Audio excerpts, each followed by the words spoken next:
ورحمة الله وبركاته وعنا وناكسن داودياشينا قيمة قدرينتا إنك مدن ميل والبو أدنك داونيسان هل كان هو تي في جاي راديو وكونفور قلبيت سوماليا قلتي سدلكن بقرطوية السعودية العربية مقالة جدة waxaad ku soo dhawaataan barnaamij gaar ah ku wareysan doona aqoon-yahano Soomaaliyeed oo ka soo jeeda deegaanada Koonfur Galbeed Soomaaliya oo kala ah Mudane Siciid Soomaali iyo Mudane Maxamed Cabdisalaam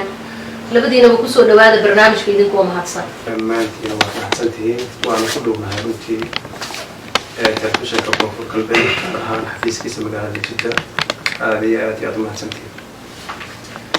mudane waxaad ka mid tahay aqoon-yahanada ku nool magaalada Tanjida ee ka soo jeeda deegaanada Koonfur Galbeed adigoo soo koobaya qaabka ay jaaliyada Koonfur Galbeed ay ugu nool yihiin magaalada Tanjida iyo nawaaxigeeda faahfaahin naga sii waad mahadsantahay walaal runtii magacayga horta waa Siciid Sadiq Maxamed oo loo yaqaan Siciid Soomaali ana ka mid ah runtii jaaliyadaha Soomaaliyeed ee wadankan ku nool gaar ahaan jaaliyada ka soo jeeda Koonfur Galbeed والله الحمد لله horta waxaan ku noolnahay waa khayr iyo wanaag runtii jaaliyadaha kale ee caalamka ayaa wax la qabnaa waxa dagoon ahaan annaga amba jaaliyad ahaan ka Soomaali ahaan oo inoo taabanaya ma jiraan alxamdulillah ummadaas ayaa wax la qabnaa jaaliyada haddaan ka hadlo oo guud ahaan Soomaaliyeedna ma sha Allah alxamdulillah aad iyo aad gaar ahaan jaaliyada Koonfur Galbeed sida runta ah jaaliyadaha ugu horeeya ee markii loo eego jaaliyad ahaan guud ahaan ummadda Soomaaliyeed waa jaaliyada kaliya markaad eegtid wadankan isku xiran odayaasheedii dhaqanka iyo culimada diinkeedii dhalinyaradeedii haweenkeedii wax weyn runtii wadankan ka qabta markay noqoto wax qabad iyo waliba xiriirka dhexdooda ah iyo isu tagooda shirarkooda iyo runtii ka warhaynta gudaha markaad eegtid deegaanada Koonfur Galbeed mudane waxaad tahay aqoon-yahan ka mid ah aqoon-yahanada Soomaaliyeed ee ku nool dalkani boqortooyada Sacuudi Arabiya maadaama ay tahay qofka aqoon-yahanka ah indhaha bulshada qaab noocee ayaad ula xiriirtaa ama aad uga warhaysaa jaaliyada Koonfur Galbeed ee ku nool dalkani boqortooyada Sacuudi Arabiya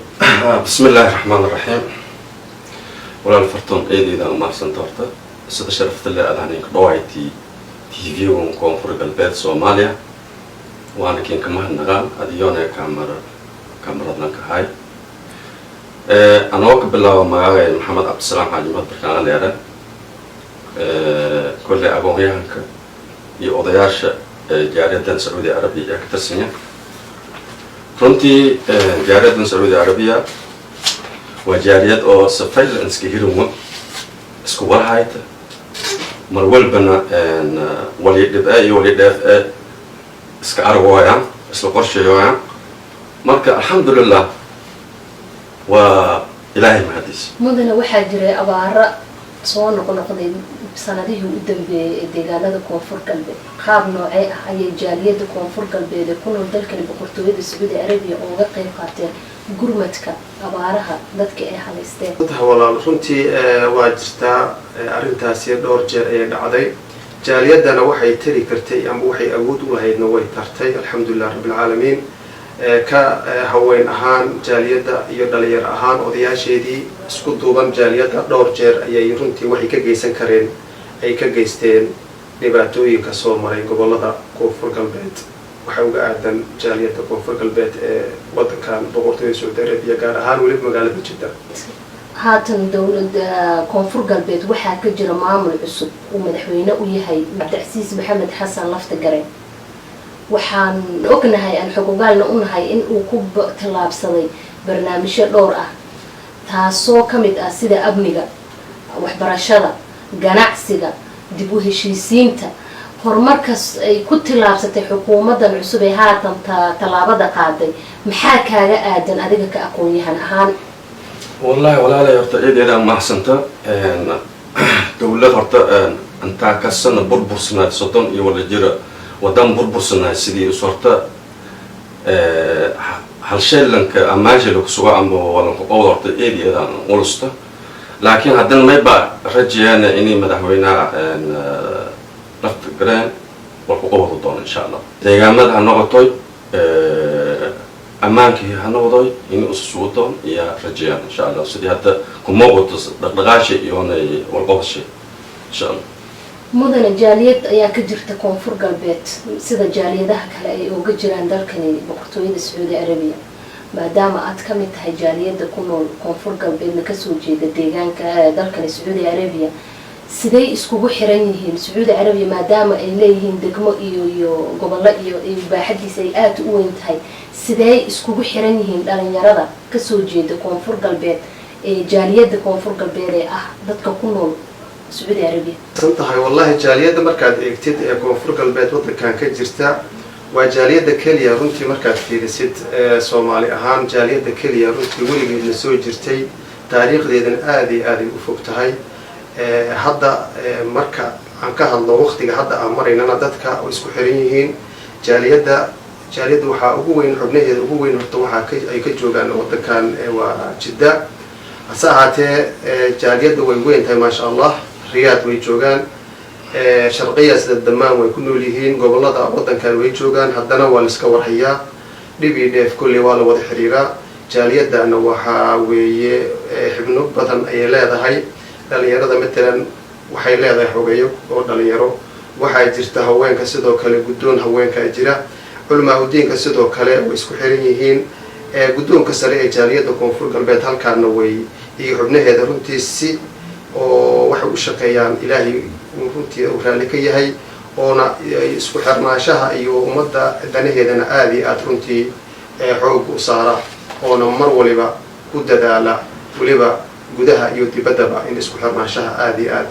loo wanaajiyo insha Allah taasina waa arin aad iyo aad runtii wanaagsan taasina waa wax jira oo muuqda markaad eegto jaaliyadaha kale waa jaaliyada kaliya koonfur galbeed ee wadankan boqortooyada ugu muuqata markii guud ahaan ay noqoto Soomaaliya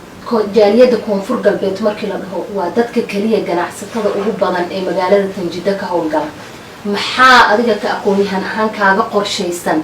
in ganacsiga halkan lagu haayo iyo deegaan ahaan markii dib loo noqdo maxaa kaaga qorshaysan in dalkii hooyo loo qabto gaar ahaan deegaanka koonfur galbeed wallahi runtii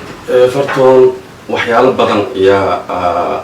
ya ni qorshaysan in uu ka soo bino wadankan hooyo siiba deegaanka koonfur galbeed Soomaaliya anna may baa kamid ahay dadka oo inta ka ganacsada jiray waqtigii hore iyo hadda ganacsiga horta walbana iska bedelay marka bedelaadaasna caalamka dhan buu maay inta shileedii lama saasartiya may baa hamigan ka jira in uu ganacsiga inta soo baahan koonfur galbeed aan wareejin insha Allah biidnaahi taala ma ku qorshaysan tahay in aad maalgashi buuxa ka samaysid deegaanada koonfur galbeed ee Soomaaliya waa i qorshaysan tahay laakiin may ba qorshahan ayaan damba ka talano wadankan uu maalgelin insha Allah biidnaahi taala mudane maadaama aad ka mid tahay xubnaha jaaliyada koonfur galbeed ee ugu cadcad ee ku sugan magaalada Tanjida waxaa jira dhalinyaro aan sharci lahayn wadankanna waad ogtahay caqabadaha lagala kulmo maxaad ka qabateen dhalinyaradaas oo caqabadahaas aad ka caawiseen maxaase idin kaga qorshaysan inaad u qabataan dhalinyarada koonfur galbeed ka soo jeeda idin kula nool wadankana sharciga ku haysan aad mahadsan tahay walaal horta runtii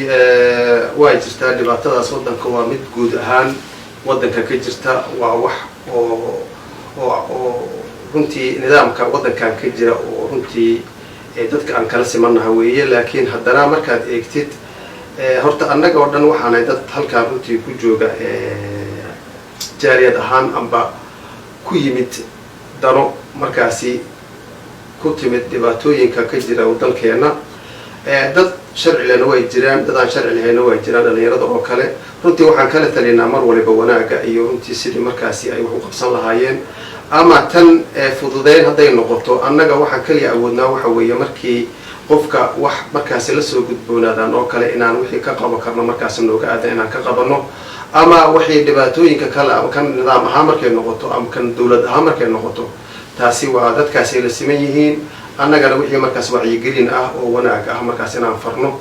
iyo inaan markaasi aan mar waliba aan kula talino wanaaga ayaan runtii ayaa noogu furan kaliya ama waxa nidaamka kale ee xagga dawliga waxa u xil saaran waad sida la socotaan halkan safaaradda qunsuliyadda baa joogta qunsuliyaddaas waxeedii iyo howlaheedii kan dawlad ahaan arrinkaasi ayaan runtii waxaan safaaradda markaasi aan kala qaban karno oo markaasi tala ah amba wixii markaasi wacyigelin ah amba wixii markaasi dadka runtii ee jaaliyadda kasoo jeeda koonfur galbeed markaasi inay arrintaasi ay ka qabtaanna dhinaca safaaradda ay ukaashadaan runtii wax weyn ayaan la qabtaa aana loo qabtay horay haddana insha allah waxaa la wixii markaasi yimaada inaan ka qabano diyaar ayaan nahay insha allah biidnillahi kariim haddaanahay jaaliyaddii koonfur galbeed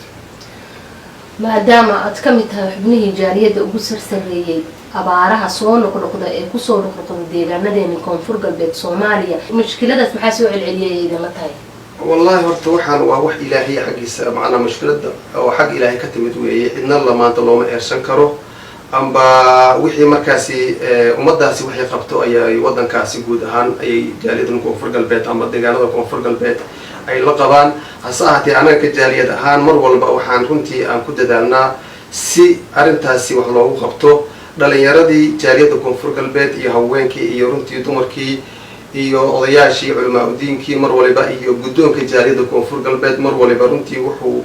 xooga saaraa si waxyaabahaas wax looga qaban lahaa inkastoo ay jirto gaabin laakiin waxaa jirta haddana waxyaabo hore u dhacay sida hadda dhowr jeer ay dhacday jaaliyadda ay ka qayb qaadatay waraabinta oo kale dhaanka biyaha dadkii biyaha markaas haysan in biyo dhaamin loo sameeyo dad abaaraha runtii markaasi dhib ka soo gaaray in markaasi wixii la tari kara la taro haddana insha allah waxaan rajaynaynaa in horta ilaahay guud ahaan dhibaatada ummadda soomaaliyed allah ka qaado tan kale biyaraantan iyo abaarahan ilaahay ha noogu bedelo barwaaqo iyo nabad iyo khayr insha allah wixii haddana aan ka qaban karno insha allah waxba ka hagran mayno deegaanadeena iyo dadkeena guud ahaan insha allah mudane maxamed maadaama aad tahay aqoon-yahan soomaaliyeed haddana kasoo jeeda deegaanadii koonfur galbeed ee ku nool dalkani boqortooyada sacuudi arabiya maxaa kaaga qorshaysan dhalinyarada ku nool dalkan sacuudi arabiya ka aqoon-yahan ahaan qaabkeesa u wada nooshihiin maxaase ka warhaysaa xirka dhalinyarada wallahi fartuunay haddii un ana jaariyadda koonfur galbeed ee soomaaliya iyadaan isku warhayn wali oo dhibaato koytoona dhalinyarada oo unab awood anlana laqobadoyn intii baalgamuunde ah iyo intii sharcan lahaynana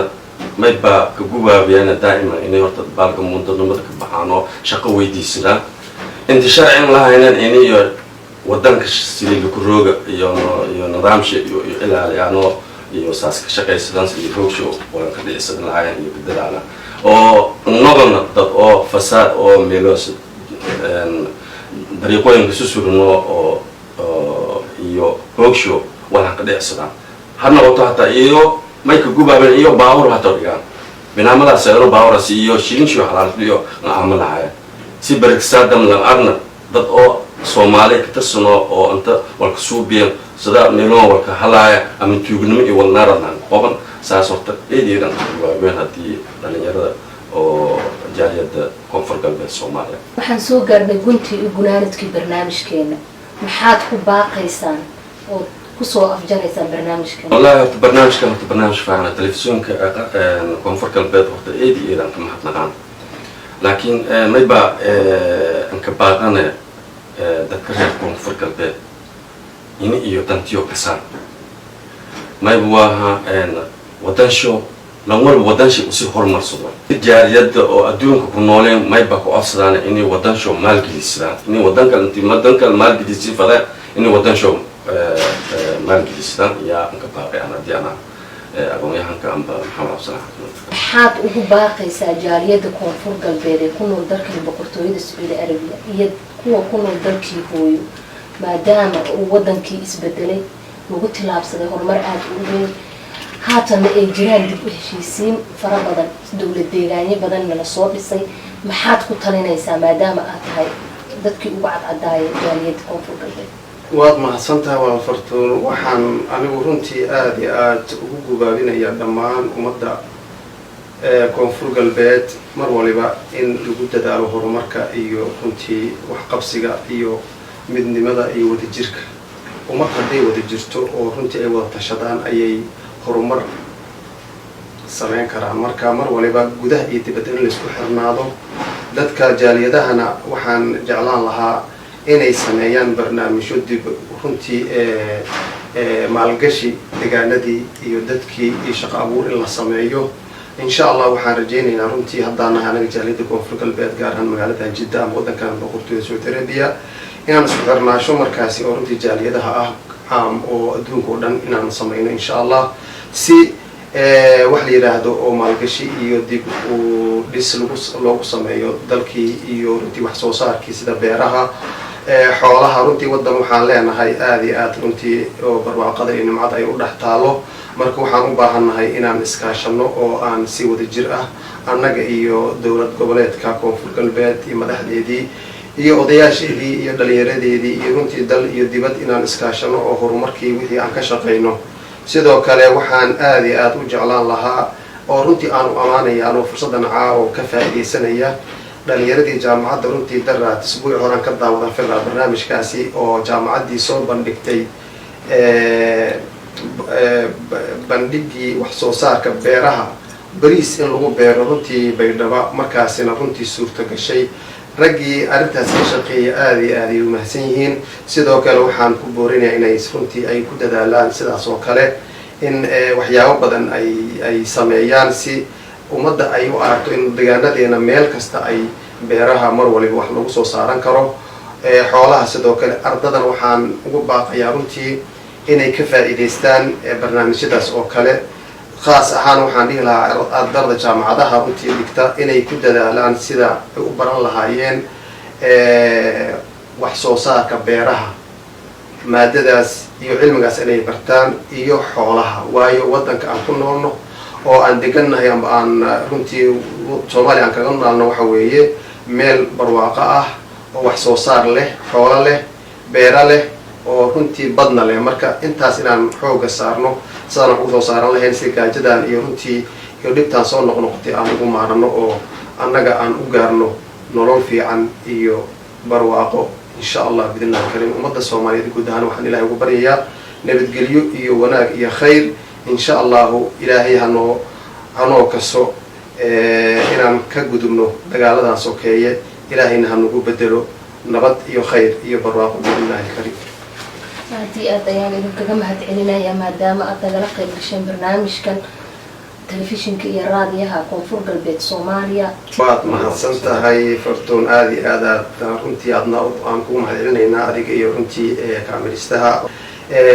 وحن جلالها ولي برنامج هذا أذكر لسان ذات كجالية ده أقوى هندا علم هذا لين يرد يهوين كونفور قلبت إن برنامج هذا وكان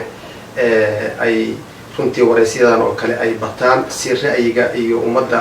fikirkeeda loo helo si guusha loo gaaro aad iyo aad u mahadsantihiin sidoo kale kaaga mahadcelinaya adigana kusoo dhawow mar labaad telefishinka iyo raadiyaha koonfur galbeed Soomaaliya kasoo qaybgalkaaga farxad weyn ayay noo tahay waan kugu soo dhaweynaynaa mar labaad mar saddexaadna waan kulmi doonaa insha Allah anoo ka faa'iideysanayna inaan ka mahadsantiin telefishinka sida sharafta leh sanadii ku dhawaataan دائما ما يبصين كأصلاً سد ولا كأري إنس براجين سو بدان هواين كيونه لأن يرد إنس واحد بدين سو بدانه هذه جالس سواتان إنس كأصلاً إن شاء الله. أنت سواحد كسر قبلين برنامج كجار كهاي وكفلان قينا نقاب كجارية كونفور قلبي يكون الدل كان بقرطوية السعودية العربية أي يقولوا ليهين يعني كل مدون برنامج كان برنامج كحجة وأنا وفرتون كينانا وحنا كذا كذا سلام الله عليكم ورحمة الله وبركاته.